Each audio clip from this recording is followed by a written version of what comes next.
Ya, a ver. ¿Por qué se dice que la psicología es ciencia? Al decir ciencia, a ver, todas las materias, ¿por qué se dice ciencia? La psicología tiene que tener, o cualquier otra ciencia, tiene que tener un objeto de estudio, ¿no? En este caso, el objeto de estudio de la psicología es la conducta. ¿Y por qué no el alma, como anteriormente se decía?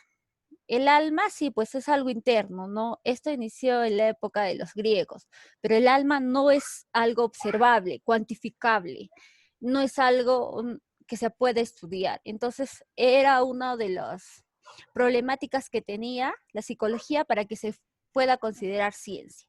Pero en la actualidad ya se ha definido como el estudio de la conducta. Esta conducta sí puede ser observable, cuantificable, describible. Entonces, es por ello que ahora la psicología es considerada ciencia, basándose en los hechos concretos, observables, medibles y sujetos a experimentación. Por ahí tenemos, por ejemplo, a Pavlov, que experimentó con la salivación del perro con el acondicionamiento clásico, ¿no? Una vez recogidos los datos, el psicólogo debe clasificarlos, interpretarlos y a la base a ellos elaborar teorías que permitan predecir lo más certeramente futuras conductas no solo del hombre, sino también de muchos animales. Aquí tenemos el ejemplo, como que ya les dije, chicos, de Pavlov, ¿no? Él estudió el condicionamiento clásico. También tenemos, por ejemplo, lo que estudió Skinner, ¿no? Que también hizo el condicionamiento, pero en este caso es un condicionamiento operante. Ahora, ¿qué es la conducta? Denominamos conducta a los actos o acciones que se realizan en respuesta a una causa o estímulo determinado. ¿Cómo así? A ver, chicos, yo les voy a compartir a ustedes, no sé cuántos de ustedes ha podido ver el condicionamiento clásico de Pavlov. Pavlov lo que hacía era, por ejemplo, condicionar al perro al sonido de una campanilla. Cada vez que Pavlov condicionaba a este animal, hacía que el animal asocie su alimento con el sonido de la campanilla. Tantas veces de repetición de este condicionamiento, lo que hacía es simplemente, sin mostrarle ya el alimento, la carne al animal, el perro simplemente escuchando la campanilla, ya comenzaba a salivar, ya asociaba ya lo que era carne con el sonido de la campanilla. Entonces, ahí podemos ver la respuesta a un estímulo, ¿no? Muchas veces la conducta se ve influenciada a una determinada por el medio ambiente en que el individuo se desenvuelve, desde el momento de una concepción hasta su muerte. Por otro lado, debemos tener en cuenta también que aunque la conducta no es directamente heredada, se ve influenciada por factores genéticos.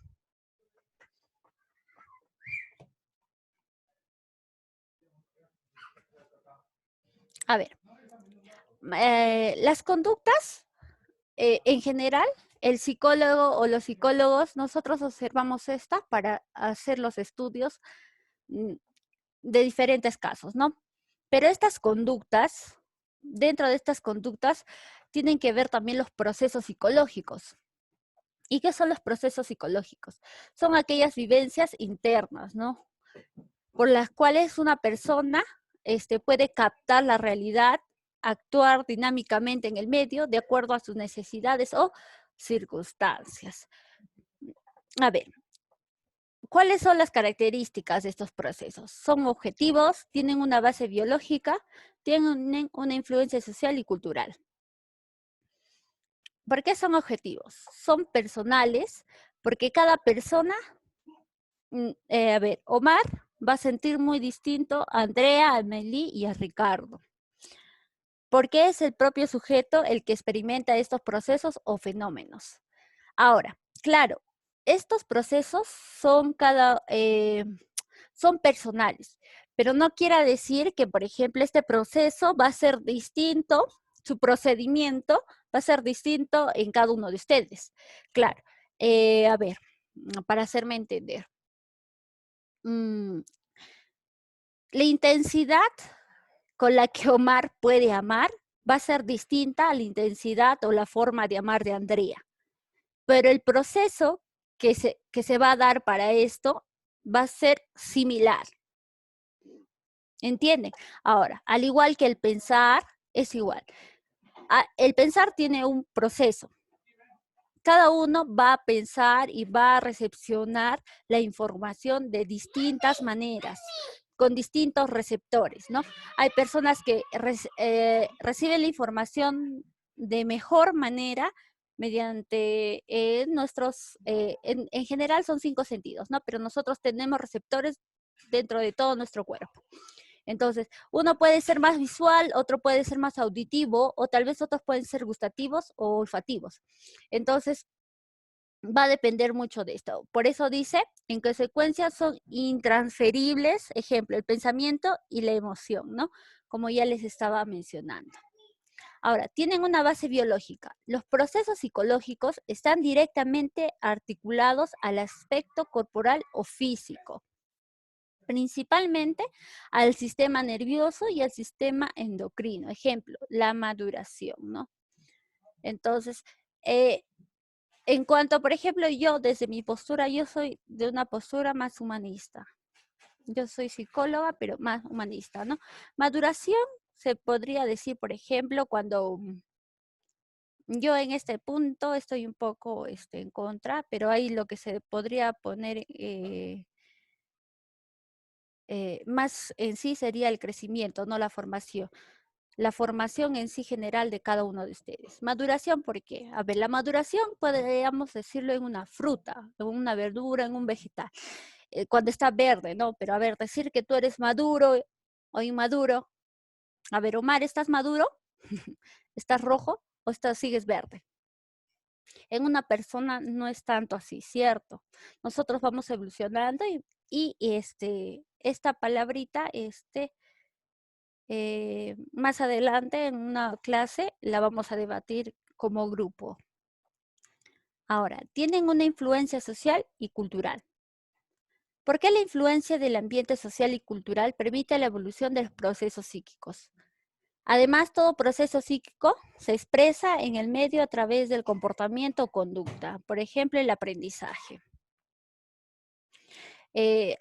Todos de nosotros nacemos con una predisposición para el aprendizaje, se puede decir, un aspecto o una base biológica, ¿no? Nacen sanos, nacen bien. Ya va a depender también del ambiente social y cultural que uno va desenvolviéndose, va a tener las oportunidades o no va a tener dichas oportunidades para que su aprendizaje sea un aprendizaje rico o un aprendizaje carente, ¿no? Puede ser que un niño nace con una base biológica predispuesta a ser un genio, pero ¿qué pasa si es que este niño no es influenciado de una manera rica en conocimientos, tanto en su aspecto social y cultural? Se podría decir que esta predisposición sea limitada, ¿no? Ya ahí se cortan los genios. Por ejemplo, en el jardín, cuando un niño va a estudiar, en la actualidad hay muy buenos jardines, ya que influyen y hacen que el aprendizaje del estudiante sea dinámico. Pero hay en algunos que, por ejemplo, son limitantes. Es decir, cuando un niño, por ejemplo, quiere pintar una flor de un color o una flor de un color negro, rosado o X color, el rostro de un sapo que es verde, quiere pintarlo rojo, muchas veces lo que hacemos es limitarlos, ¿no? No, eso no es así. El sapo no es rojo, el sapo es verde. Y vamos limitando poco a poco el aprendizaje o el potencial que una persona tiene para el aprendizaje, ¿no? Y para la creatividad. Ustedes mismos se darán cuenta que ya están, por ejemplo, algunos ya acabaron el colegio y otros están en proceso de colegio, que muchos de ustedes o sus papás les contarán que cuando eran más pequeños eran más creativos, eran más desenvueltos, cosa que a la actualidad en algunas personas se va limitando, ¿no? Esto va a depender también, o ha dependido también de la influencia que ustedes hayan tenido, ¿no? Tanto en la casa, colegio y todo ambiente social que se hayan desenvuelto. Ahora, se relacionan entre sí. Los procesos psíquicos, como los cognitivos, afectivos y volitivos, se relacionan dinámicamente entre sí. La pasión por la investigación. Ejemplo, la pasión por la investigación, ¿no? Es decir, cada proceso que nosotros tenemos de manera interior no se activa o no se da de manera aislada. No es decir que yo solamente voy a hacer mi proceso cognitivo aisladamente sin que mi proceso afectivo y mis procesos volitivos se vean involucrados. No, todos estos van tienen una relación, se van dando de manera dinámica, ¿no? No de manera aislada. ¿Cuál es la clasificación de los procesos psicológicos? Bueno, acá tenemos una división donde nos dan los procesos cognitivos o cognoscitivos que permite conocer la realidad interna y externa del sujeto. Tenemos la percepción, la memoria, el pensamiento y la inteligencia. Ahora, cada uno de estos procesos también tiene sus procesos internos para que se den. Ya más adelante, en una futura clase, se va a tratar sobre ellos también. Ahora, también tenemos los procesos afectivos.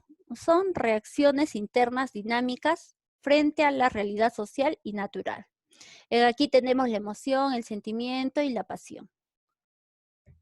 También tenemos los procesos volitivos, que son relacionados con la voluntad del sujeto. Aquí tenemos la motivación, ¿no?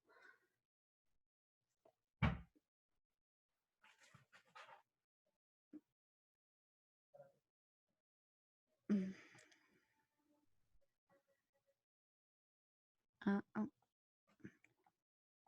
A ver, justo de lo que hablamos. A ver, ¿qué requisitos hay para que se pueda considerar la psicología como ciencia o a cualquier otro este, eh, requisitos para considerar la psicología como ciencia, ¿no? O cualquier otra materia que requiera ser considerada como ciencia, ¿no? Tiene que tener un objeto de estudio en la cual, como ya les expliqué, ahora el objeto del estudio de la psicología es la conducta.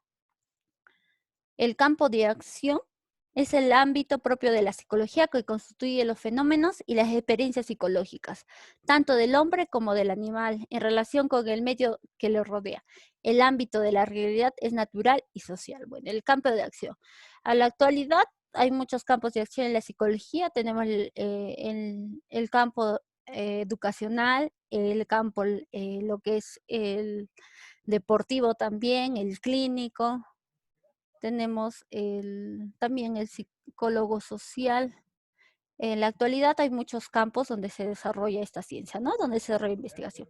Ahora, psicología del animal sí hay, pero no en nuestro país. En la Argentina hay, por ejemplo, psicólogos que son especialistas en este campo. Métodos. Son los procedimientos científicos que utiliza la psicología para el estudio de la conducta. Ahora, aquí sí, pues a lo largo de la historia se ha ido investigando, anteriores psicólogos han ido investigando y formando teorías y también brindándonos herramientas con las cuales a nosotros nos van a permitir estudiar la conducta de las personas, ¿no? Ya sean fichas de observación, test psicológicos, entre otros. Y lo que nos piden, ¿no? Para que sea ciencia, lo más importante, que tenga una teoría. Es la organización y sistematización de los conocimientos psicológicos. La teoría de la psicología precisa de un lenguaje lógico, o sea, que sea coherente y sistemático. Toda teoría está compuesta de principios, leyes, hipótesis y otros planteamientos afines. Hasta aquí, chicos. ¿Alguna duda?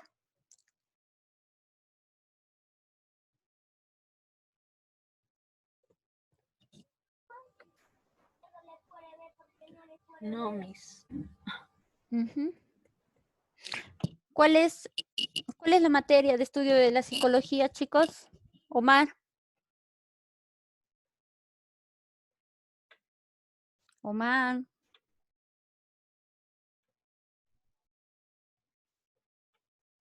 Omar.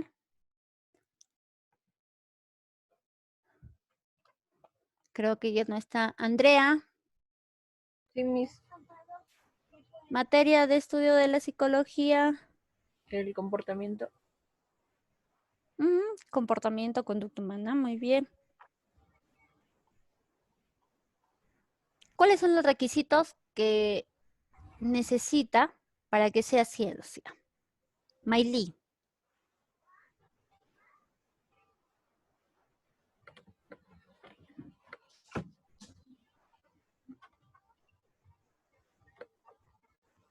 Objeto de estudio, campo de acción, métodos.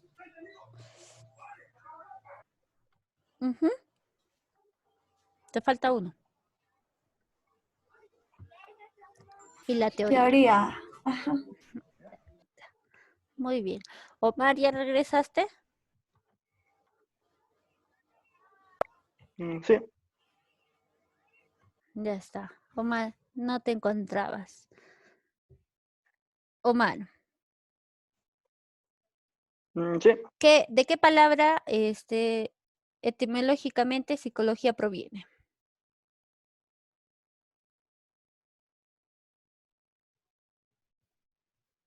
La palabra psicología. ¿Cómo? ¿Cómo? No. El término psicología proviene de dos vocablos griegos. ¿De qué vocablos griegos proviene? Mm, de la palabra griego psique y logos. Muy bien. A ver, chicos, cualquier duda en el proceso del ustedes pueden intervenir para que esta clase sea dinámica. La psicología, a diferencia, la psicología es letras, es bastante lectura, chicos. ¿Ya? Entonces, a diferencia de las matemáticas o de la economía, que es más práctico, ¿no? Que es más aplicativo. Miss, disculpe. Dime. ¿Cuál es el símbolo de la psicología? El símbolo de la psicología es como un tridente. Ah, ya. Como un tridente parece. De hermana, similar. A ver, chicos. Seguimos. Las ramas de la psicología. La gran importancia que la ciencia psicológica ha desarrollado en las distintas investigaciones que se vienen desarrollando de los aspectos humanos y animales ha permitido que sus contenidos sea prácticamente amplio. Por ello podemos clasificar a la psicología en dos ramas. La psicología pura o teórica y la psicología aplicativa, ¿no? La psicología aplicada. Dentro de la psicología pura o teórica, establece los principios, leyes y procedimientos para el estudio sistemático de la conducta. Se interesa por la investigación básica sin miras a una ampliación. Se preocupa principalmente por la descripción y explicación. Se lleva a cabo para probar una teoría. Esta se va a clasificar en psicología normal y psicología anormal.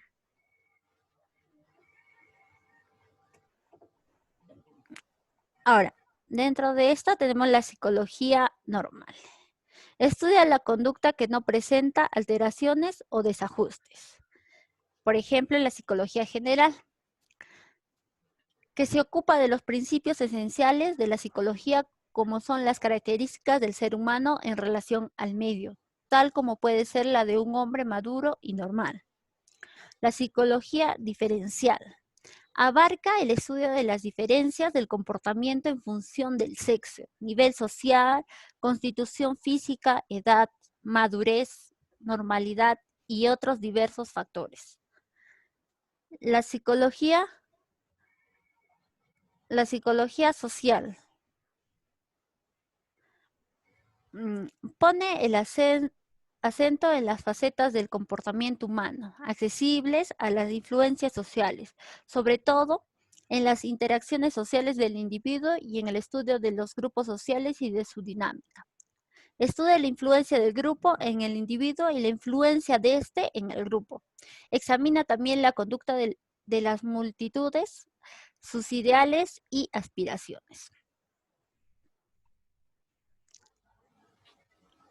Psicología evolutiva o del desarrollo. Estudia el desarrollo de la conducta humana en sus diferentes etapas y estadios. Ahora más adelante vamos a conocer también a un psicólogo, justo que él experimenta y hace este estudio, psicología evolutiva del desarrollo. Él llega a formar una teoría a base del estudio y él estudia a sus hijos, ¿no? Y en base de ese estudio nos da estadios de la niñez, de la infancia. Ya más adelante vamos a ir a hablar también de estos psicólogos, ¿no? Se También, acabó ya el tiempo. ay,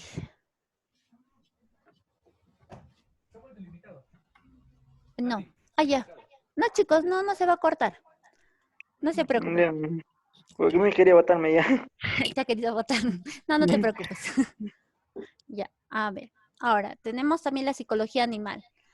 Estudia la conducta animal en forma experimental, en función de sus conocimientos biológicos, determinando las reacciones animales frente al medio y frente al hombre. Esta es una rama de la psicología, bueno, no tan nueva. Se podría decir que antiguamente, como ya les mencionaba a estos dos, Pavlov, Skinner y entre otros psicólogos, que en su época todavía no eran psicólogos, ¿no? Pero ellos estudiaban, hacían estos experimentos, estudiaban a los animales. Después de ellos recién se aplicaba lo que eran las personas. Pero como psicología, como rama, a la actualidad se puede ver que sí hay pues esta psicología. Como les mencionaba, aquí en el Perú no hay, pero en Argentina, por ejemplo, hay. Ahora, dentro de esta división está la otra, que es la psicología normal o psicopatología, ¿no? Ahora, psicología normal, a ver, chicos, más conocida, ¿no? Para que se pueda entender, psicología normal, pero en realidad es la psicopatología, ¿no? Estudia la conducta que ha sufrido alteraciones, trastornos o desequilibrios o desajustes.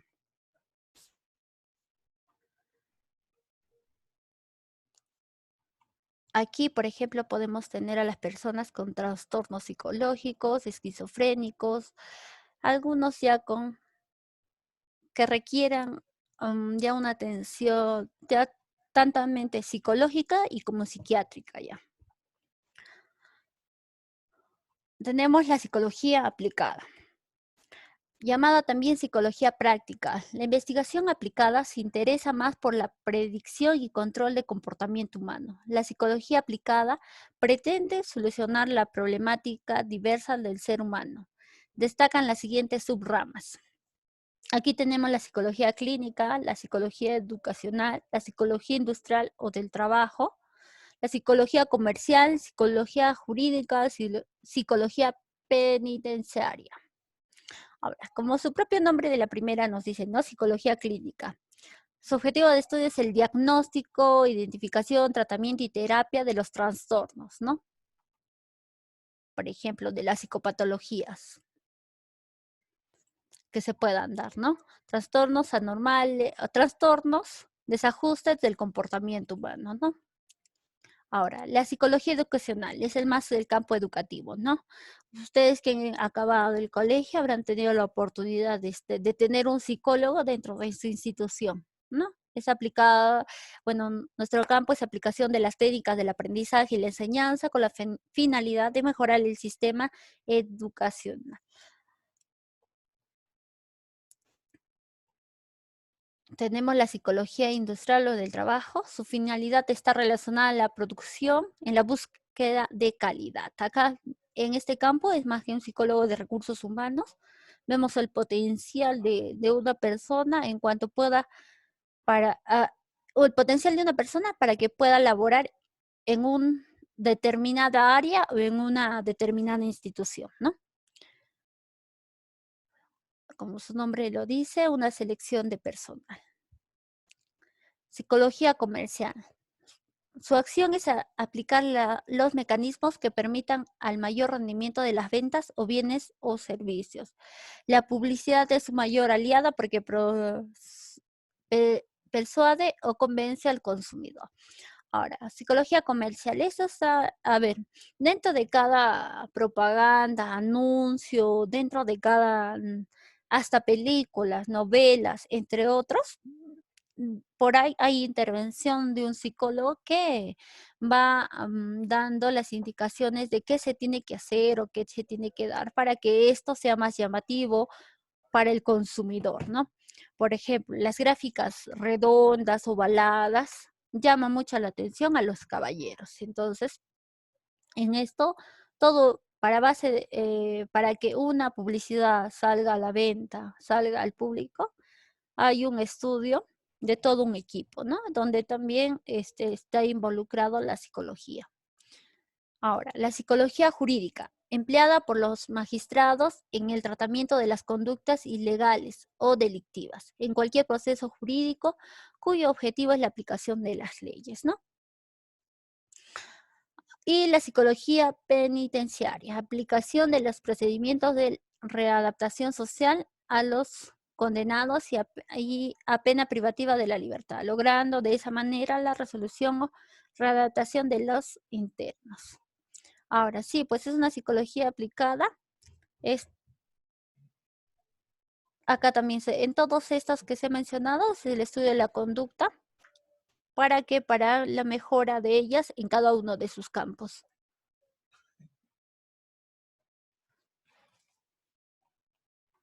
A ver, chicos. Ya, para que nos alcance el tiempo. Métodos de la psicología. Ahora, ¿qué métodos va a utilizar la psicología como ciencia para el estudio de la conducta? En este caso de un individuo, no de una persona. Principalmente, lo que se va a usar aquí, los principales son, ¿no?, la observación, que va a permitir el descubrir la conducta del ser humano. Se considera la introspección y la extrospección. Ahora, la introspección, es decir, es uno mismo. Puede hacerse de forma natural, con la simple mirada interior que permite llegar al análisis espontáneo de las propias impresiones y de manera científica a una mayor profundización de la misma. Para este método científico se necesita desarrollarse de acuerdo a un plan y los resultados tienen que ser comparados a los obtenidos por otros individuos. Requiere del observador la imparcialidad en la observación de sus propios fenómenos, que tengan conocimiento sobre la ciencia psicológica y ser precisos al determinar y describir el fenómeno. Es decir, chicos, a ver,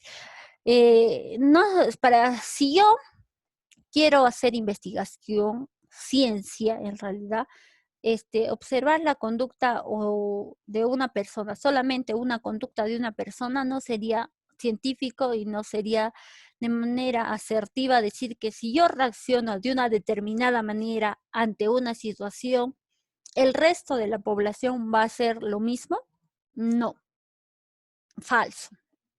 Es por esto que dichos estudios no se realizan en una persona, no se desarrollan en un grupo de investigación, y de este grupo de investigación nosotros sacamos una muestra de esta población para recién decir que sí, pues no, estas conductas que nosotros vamos observando en estos individuos va a ser similar a la respuesta de la población restante.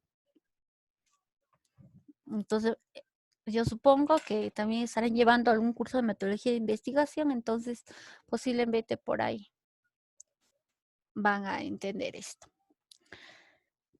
Y la otra, que es la extrospección, es la observación de los fenómenos psíquicos ocurridos en otras personas, ¿no? Ahora, la observación de estos fenómenos psíquicos observados como conducta, porque en sí nosotros no podemos ver el interior de la persona, ¿no? Ahora, la extrospección puede ser directa cuando existe contacto inmediato del observador y al sujeto observado, o indirecta cuando existe un contacto mediato a través de productos espirituales como el arte, la cultura, la religión, etc. La introspección requiere del observador imparcialidad, capacidad y precisión.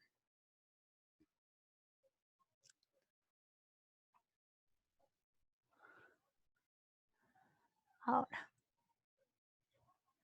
la experimentación.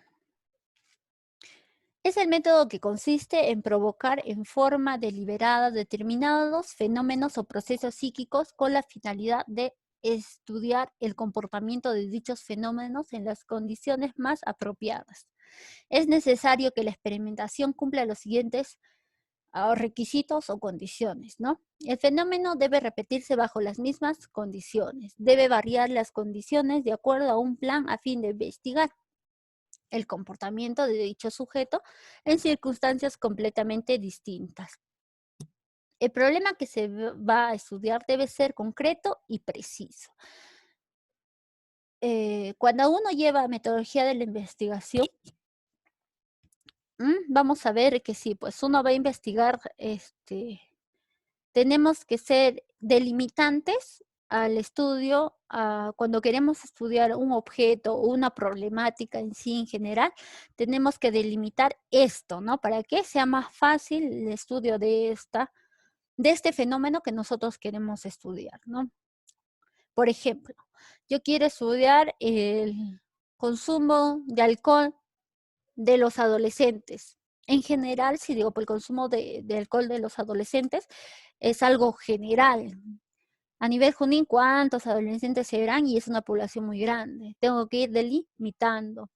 Entonces, lo que puedo decir es el estudio del alcohol en adolescentes de la institución educativa, por ejemplo, La Asunción. Y si quiero ser más precisa aún, podría decir el estudio de los jóvenes de quinto año, estudio del consumo de alcohol en jóvenes de quinto año de La Asunción. Entonces ya vamos delimitando nuestro grupo de estudio y también nuestro problema en sí, ¿no? Ahora, es necesario contar con el material e instrumental necesario. Debe considerarse aquellos factores que varían,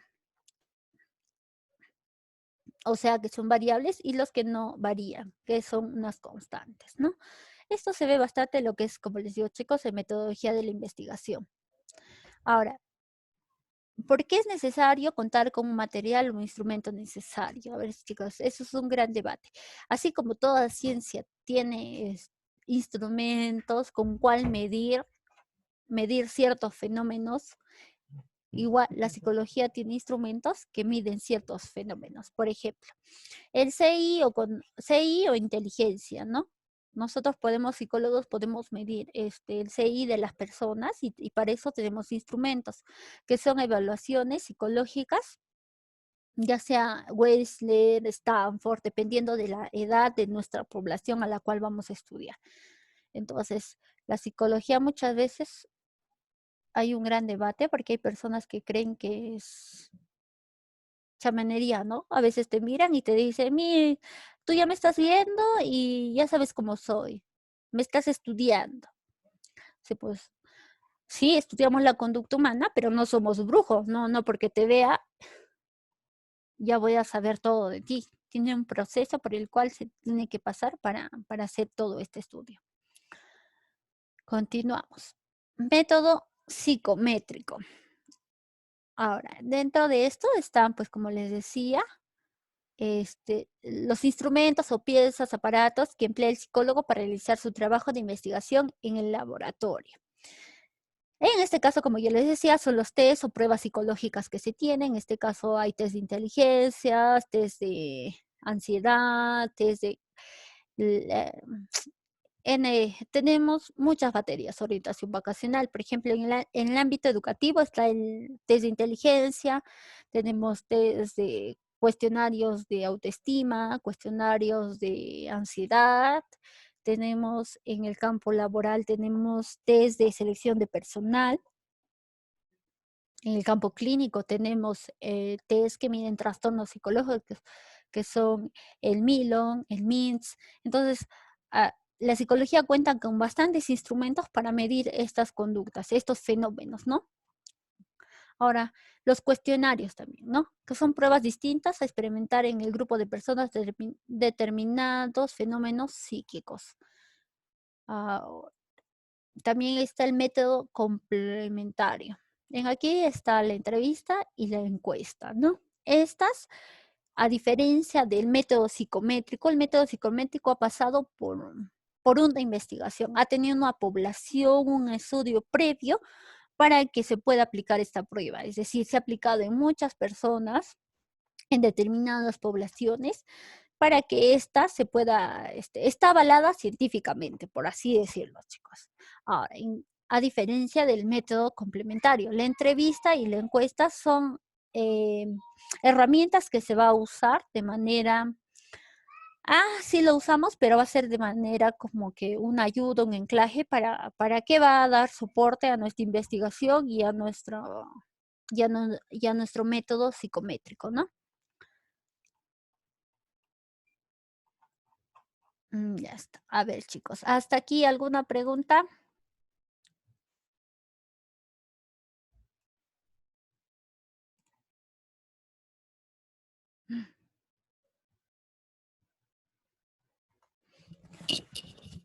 Creo que se ha parado.